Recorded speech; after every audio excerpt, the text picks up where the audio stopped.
ছয়টি বিধানসভা উপনির্বাচনে হারোয়া বিধানসভায় বিজেপি ভোট পেতে পারে 25 থেকে 35% এবং টিএমসি ভোট পেতে পারে 50 থেকে 65% এবং সিপিএম ভোট পেতে পারে 5 থেকে 10%।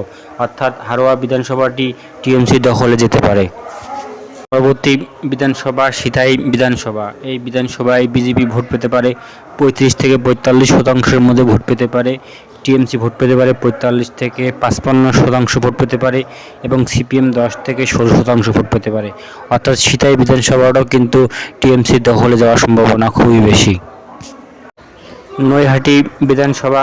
এই বিধানসভায় বিজেপি ভোট পেতে পারে 30 থেকে 45%, টিএমসি ভোট পেতে পারে 48 থেকে 56% এবং সিপিআইএম ভোট পেতে পারে 10 থেকে 18%।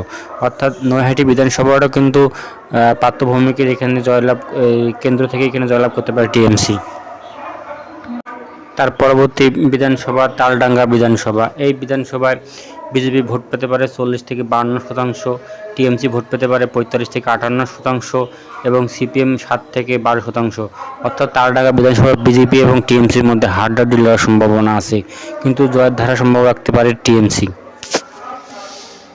তার পরবর্তী বিধানসভা মাদারিহাট বিধানসভা। এখানে বিজেপি ভোট পেতে পারে 45 থেকে 56%, টিএমসি ভোট পেতে 40 থেকে 50% এবং সিপিএম ভোট পেতে পারে 5 থেকে 9%।